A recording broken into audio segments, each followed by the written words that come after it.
또 엿새 뒤에 예수께서 베드로와 야고보와 요한만을 데리고 따로 높은 산으로 가셨다. 그런데 그들이 보는 앞에서 그의 모습이 변하였다. 아멘. 오늘 본문 말씀에서 우리가 살펴볼 집중해야 될 내용은 예수님께서 야고보와 요한과 베드로만 따로 떼어서 특별한 장소로 데려가셨다고 하는 점입니다. 예수님께서는 수많은 사람들 중에서 12명의 제자를 선택하셨고 또 그 12명 중에서도 3명을 지금 따로 뽑아서 하나님께서 특별 장소로 데리고 가고 계십니다. 이뿐만 아니라 이 3명은 다른 곳에도 하나님의 특별 대접을 받았습니다.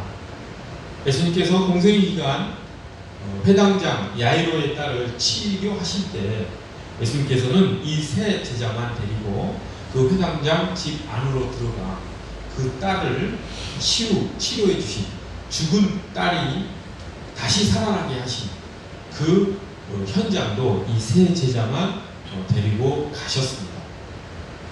그리고 또 무엇보다도 예수님께서 겟세마네 동산에서 기도를 하실 때, 그 처절한 기도를 하실 때 그때도 이 3 제자만 가까이 부르시고 이들에게 내가 기도할 때 함께 기도하자, 너희가 깨어 나와 함께 기도하자라고 하셨던 그 제자들도 이 3 제자입니다. 베드로와 야고보와 요한, 이렇게 세 제자는 성경 가운데 예수님의 12제자 중에서도 특별한 그런 대접을 받은 그런 제자들이라고 할 수가 있습니다. 그렇다고 한다면 오늘은 이 3 제자가 왜 예수님께 그렇게 선택받았는가 라고 하는 부분을 우리가 깊이 들어가 볼 것입니다. 그 선택받은 이유에 대해서 우리가 깊이 깨닫고 우리 삶 가운데, 신앙 가운데 그것을 우리 삶의 양식으로 삼기를 바랍니다. 그런데 그 이유를 살펴보기 전에 이 선택이라고 하는 것은 우주의 기본 원리라는 것도 우리가 알았으면 좋겠습니다. 생각해 보십시오. 수많은 별들 중에서 지구라는 별이 선택되었습니다. 물론 우주에 문명이 발달한 다른 별들이 있을 수도 있겠지요. 하지만 인간의 인식의 범위 내에서는 지구가 유일한 고등생명체가 있는 별인 것은 부인할 수가 없습니다. 따라서 그 수많은 별들 중에서 지구가 선택되었다는 것도 우리가 충분히 확인할 수가 있습니다. 또한 지구의 생명체도 선택받아서 생명이 부여되고 생존하고 있습니다. 나무 한 그루가 자라기 위해서는 셀 수 없이 만큼 많은 씨앗들 중에서 하나가 선택되어 그것이 싹이 나고 줄기가 자라고 성체나무로 성장하는 것이죠. 동물들도 마찬가지입니다. 인간도 마찬가지입니다. 이렇게 선택 속에서 인간은 생명을 얻고 또 성장을 하게 되는 것이죠. 인간 중에서도 성경 역사에서는 아브라함이 선택되었습니다. 그리고 이 아브라함에 의해서 이스라엘 민족이 형성이 되고 그 이스라엘 민족은 하나님의 백성으로 또한 선택되었습니다. 그 이스라엘 백성들 중에서도 또 소수가 선택되어 가장 마지막에 한 소녀, 10대 후반의 어린 소녀가 선택되어 그 소녀의 태중에 예수 그리스도께서 이 땅에 오시게 됩니다. 그 선택이 참 끝같이 날카로워져서 한 소녀의 태중에 집중되고 그 가운데 예수 그리스도께서 우리를 위해서 이 땅에 오셨다라고 하는 것, 우리가 성경을 통해서 확인할 수 있습니다. 자, 이처럼 선택이라고 하는 것은 우주의 원리이면서 역사를 이끌어가는 하나님의 방법 중에 하나입니다. 자, 이렇게 넓은 틀에서 우리가 선택이라는 것을 일단 살펴보고 다시 질문, 첫 번째 질문으로 돌아가겠습니다. 인간이 선택받는 이유가 무엇일까? 또 특별히 예수님의 세 제자가 선택받아서 예수님과 함께 특별한 장소와 특별한 사역을 하게 된 이유는 무엇일까? 라고 하는 것을 다시 한번 질문해 보겠습니다. 그리고 첫 번째 대답은 이렇게 할 수가 있습니다. 그 세 제자의 뛰어난 재능과 성품 그리고 그들의 훌륭한 행위 때문에 예수님께서 특별히 그 세 제자를 선택하셨다라고 생각할 수가 있습니다. 이것이 가장 우리 사람들이 쉽게 생각할 수 있는 그런 이유이지요. 사람들은 자신이 선택받으면 그것이 자기의 특별함 때문에 선택되었다라고 생각하는 것이 일반적인 생각입니다. 그래서 성경을 보면 유대 민족들은 자신들이 하나님께 선택받았다라고 하는 그런 선민의식이 아주 뿌리 깊게 새겨져 있는 것을 우리가 볼 수가 있습니다. 예수님 당시에 유대인들은 이방인들과 식사하는 것도 부정한 일이라 하여 절대로 이방인들과 함께 식사하지 않았습니다. 그 중에서도 특히 바리새인들은 자신들은 하나님의 율법을 철저하게 지키는 그런 사람들이라고 하면서 또 그들의 그 선민의식과 그것이 더해져서 교만함이 하늘을 찌를 듯 했지요. 그런데 그렇게 자신이 특별한 사람으로 하나님께 선택받았다라고 하는 이 생각은 반드시 특권의식으로 나아가게 됩니다. 그래서 자기 권리를 주장하게 되고 남은 무시하는 그런 행태가 나타날 수가 있지요. 오늘날 이스라엘을 보십시오. 이스라엘은 2000년이 넘은 기간 동안 나라 없이 방황하다가 2차 대전 이후에 팔레스틴 지역에 돌아가서 그곳에 나라를 세웁니다. 이스라엘이라고 하는 현대 국가를 건국을 하지요. 그런데 그 이스라엘 민족은 자신들이 하나님께 선택받은 특별한 민족이라고 생각했고 그 땅이 하나님께서 주신 자기들에게 주신 땅이라고 생각을 했기 때문에 그 팔레스타인 지역에 사는 사람들에 대해서 무자비한 정책을 취해버립니다. 그들에게 그 땅은 자신들의 권리인 것이고 자신들은 하나님의 특별한 그런 선택받은 민족이기 때문에 그 팔레스타인 지역에 자기들이 국가를 건설한 것은 당연하다. 이것은 우리의 권리다 라고 생각을 하기 때문에 그 지역에 이스라엘 사람들이 2000년간 그 지역을 떠나 살았던 그 지역에 살고 있었던 그 팔레스타인 그 민중들에 대한 그 긍휼함이나 자비함 이런 것들은 사라져버리고 무자비하게 자신들의 특권, 자신들의 권리만 주장하는 그런 행태가 나타나는 것이죠. 이처럼 자신이 선택받았다라고 하는 것을 자신이 탁월함 때문이다라고 생각하는 것에는 이런 특권의식이 따라붙게 되어 있습니다. 교만함으로 연결될 확률이 대단히 높지요. 세상은 온통 이런 논리로 뒤덮여져 있습니다. 그리고 사람들은 그것을 당연한 것으로 생각을 합니다. 물론 탁월함을 통해서 선택을 해야 되는 경우가 있지요. 입학생 선발이나 신입사원 선발, 또 예술 분야에서 각종 콩쿠르 등등을 통해서는 그렇게 선발해야 되는 경우가 있습니다. 탁월함을 보고. 하지만 탁월함이 선택의 기준이 되지 않는 부분도 있습니다. 또 설사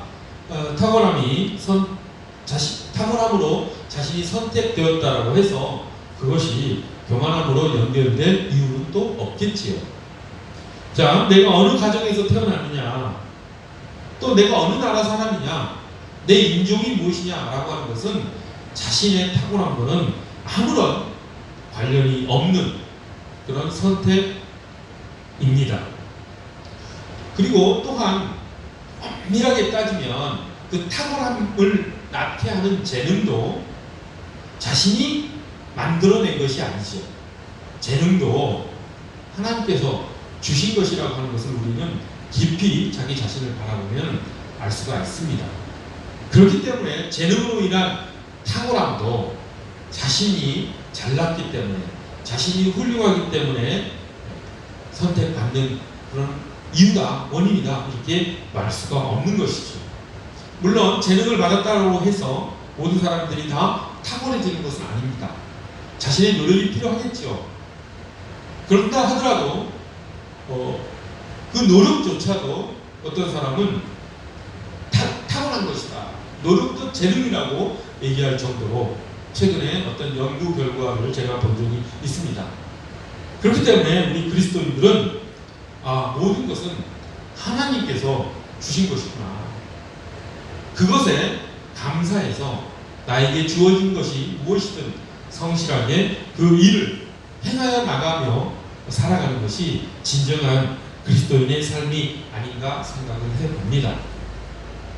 자, 두 번째 답변으로 넘어가 보겠습니다. 자, 두 번째 답변, 예수님의 세 제자가 왜 선택되었는가, 그 세 제자를 예수님께서 선택하신 이유가 무엇인가에 대한 두 번째 대답을 우리가 찾아보겠습니다. 자, 이 대답은 대단히 중요합니다. 우리의 사고방식과 우리의 생활 방식, 우리의 삶의 태도를 결정하는 아주 중요한 그런 답변이 될 것입니다. 이 답변을 통해서 하나님께서 우리를 선택하신 이유에 대해서 우리가 깊이 마음속 깊이 간직하고 삶을 살아가면 우리의 생애는 뒤바뀔 것입니다. 그렇게 살아가야지만이 우리는 진정한 그리스도인으로서의 삶을 살아갈 수 있을 것입니다. 그 대대로 두 번째 대답은 무엇이냐면, 하나님께서, 예수님께서 이 세 제자 베드로와 야고보와 요한을 선택한 이유는 그들이 잘났기 때문이 아니라, 그들이 훌륭하기 때문이 아니라 그들이 부족하기 때문이라는 것이죠. 그들은 연약했고 그들은 다른 제자들에 비해서 실패할 확률이 높은 그런 제자들이었습니다. 우리가 베드로를 살펴봅시다. 베드로가 얼마나 허둥지둥대고 이랬다 저랬다 했는지 우리는 잘 알고 있습니다. 예수님께 아주 훌륭한 신앙 고백을 했지요. 주는 그리스도시요 살아계신 하나님의 아들입니다 라고 하는 그런 신앙 고백을 한 뒤에 예수님께 바로 꾸짖음을 받습니다. 예수님께서 순한 예고를 하자 예수님 절대 그런 일을 일어날 수 없습니다 라고 예수님께 자신만만하게 얘기를 해서 하나님의 뜻이 무엇인지도 모르고 그런 말을 해서 예수님께 사단아 내 뒤로 물러거라 라고 하는 그런 꾸짖음을 받습니다. 또 예수님께서 물 위로 걸어오시는 모습을 보고 그분이 예수님인 줄 알고 용감하게 물 위로 뛰어들었지만 두려움이 또 몰려들어 물에 빠져 죽게 되는 그런 위험도 겪게 되는 정말 허둥지둥되는 그런 제자가 베드로였다는 것 우리가 잘 알고 있습니다. 그리고 그 베드로가 예수님을 또 3번이나 부인했다라고 하는 것 우리는 너무나 잘 알고 있습니다. 또 야고보와 요한은 서로 형제인데 이 형제는 별명이 보아너게였죠. 보아너게는 아주 성격이 급한 그런 사람들에게 붙이는 그런 별명이었습니다. 실제로 이들은 예수님께서 사마리아 지역을 통과하시려 할 때 사마리아 사람들이 그 유대인들이 자기 땅을 지나가는 것을 허락하지 않자 이 야고보와 요한이 예수님께 아주 큰 소리로 외치죠. 주님, 우리가 하늘에서 불을 내려 이들을 멸망시키게 하시기를 원하십니까? 라고 하는 그런 말을 할 정도로 이들은 성격이 아주 급합니다. 아주 과격하고 이렇게 조급한 성격을 가지고 있는 그런 제자들이라는 것이 성경에 기록되어 있습니다. 그러니 예수님께서 이 세 제자를 바라보실 때 얼마나 마음이 안타까우셨을까요? 베드로의 형제 안드레는 대단히 성격이 신중하고 차분하고 그리고 주님의 말씀을 받아서 묵묵히 그것을 실천하고 했던 그런 아주 타고난 그런 성품을 가진 그런 제자였습니다. 그런 제자였기 때문에 안드레는 예수님께서 안드레를 볼 때마다 든든한 마음이 있었고, 이렇게 특별히 대접하지 않는다 하더라도 안드레는 주님의 제자로서의 그 삶을 잘 살아갈 것이라고 하는 그런 믿음이 있으셨겠죠. 하지만 베드로와 야고보와 요한은 그대로 놔둬버리면, 이들을 다른 제자와 똑같이 대접해버리면 이들이 어떻게 될지, 예수님은 곧 이제 십자가에 못 박혀 죽으시고 이 땅을 떠나실 텐데 그 뒤에 이 세 제자가 어떻게 될까라고 하는 그런 안타까움으로 이 제자들을 따뜻하게 안아주시고 이들을 어떻게든지 세워주시기 위해서 이 세 제자를 특별 대접한 것이라고 저는 믿습니다. 이 정답이 아닐 수도 있죠. 하지만 저는 그렇게 생각이 됩니다. 그것은 제 자신을 바라보더라도 그런 대답을 할 수밖에 없는 것이지요. 우리 이제는 세상을 살아가면서 우리가 어떤 위치에 서거나 어떤 선택을 받아서 우리가 어떤 일을 하게 될 때 제발 내가 뛰어났기 때문에, 내가 잘났기 때문에 이 일을 하게 되었다라는 생각을 내려놓읍시다. 그것이 세상 사람들과 그리스도인들과의 결정적인 차이점입니다. 우리가 내가 선택받은 것을 나의 부족함과 연약함을 아시는 하나님께서 우리를 세워주시기 위해서 선택하셨다라는 것을 알면 우리의 마음은 특권의식이 아니라 책임의식으로 바뀌는 것입니다. 선택받은 자는 특권보다는 책임을 가진 자라고 하는 것이죠. 그런 책임의식, 의무의식, 그런 생각이 생기기 위해서는 나의 선택이 나의 탁월함, 나의 우월함 때문이 아니었다는 생각을 내려놓지 않으면 결코 이루어질 수 없습니다. 마리아를 보십시오. 마리아가 그렇게 선택을 받고 그 선택을 어떻게 인류에게 책임의식을 가지고 행동을 했는지 우리가 잘 알고 있습니다. 묵묵히 예수님이 자라나는 모습을 마리아는 눈으로 바라보면서 그분이 공생의 기간을 지나 십자가 못 박혀 돌아가실 때까지 마리아는 자신이 예수님을, 하나님을 태중에 얻었다라고 하는 그런 특권의식보다는 자신이 정말 겸손한 자로서 하나님께 선택받았다라고 하는 그런 마음을 가졌기 때문에 예수님이 돌아가신 다음에도 마리아는 그 교회의 어머니로서의 역할을 온전히 수행해낼 수 있었으리라고 저는 믿습니다. 이런 우리가 선택받은 이유를 탁월함이 아니라 우리의 부족함 때문이었다라고 생각하는 것이 우리에게 특권의식이 아니라 책임의식과 또 겸손함으로 우리를 이끌어가는 단초가 된다라고 하는 것을 우리가 꼭 명심했으면 좋겠습니다. 특별히 목회자도 마찬가지이죠.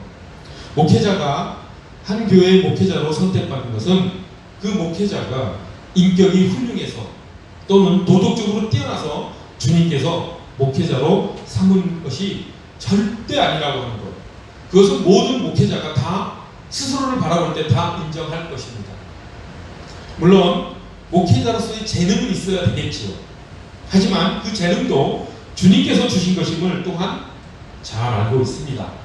그렇기 때문에 목회자라고 해서 특권의식을 가질 이유가 전혀 없지요.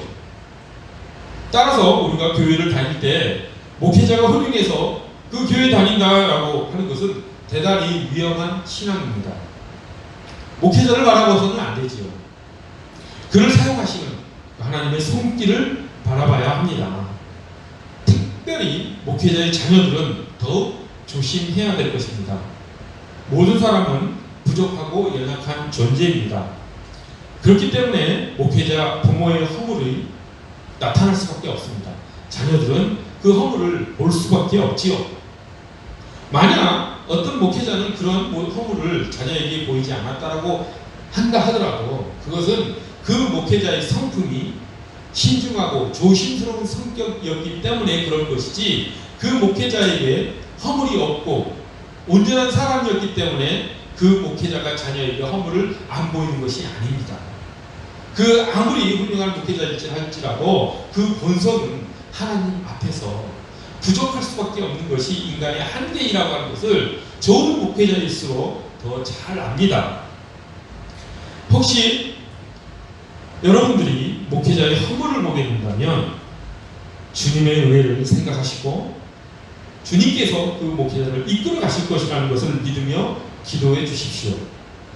교회는 그렇게 서로가 서로를 위해서 기도하며 부족한, 연약한 인간들이 서로 의지하면서 하나님의 은혜 가운데 서로 합력하여 선을 이루어 나가는 그런 모임이라고 하는 것을 저는 확신합니다. 교회의 머리는 주님이십니다. 그렇기 때문에 그 머리이신 주님 아래 우리 교인들 모두 다가 지체로서 예수님의 말씀에 순종하면서 살아가는 것이 진정한 교회의 모습일 것이라고 생각을 합니다. 그렇게 우리가 하나님께로부터 선택받아 이렇게 교회를 이루는 주님의 지체로서 선택받은 것도 우리가 훌륭해서가 아니라 주님께서 우리의 연약함을 보시고 주님께서 그 연약함을 보듬어 주시고 우리를 세워주시고 우리에게 세상의 빛과 소금이 역할을 하도록 우리에게 선택을 하신 것이죠. 그 선택받은 자로서의 우리는 특권의식이 아니라 믿지 않은 사람들을 배척하거나 배제하거나 무시하는 것이 아니라 그들을 주님의 품 안으로 오게 하는 책임의식을 가지고 주님의 지체로서의 역할을 해나가는 우리가 됐으면 좋겠습니다.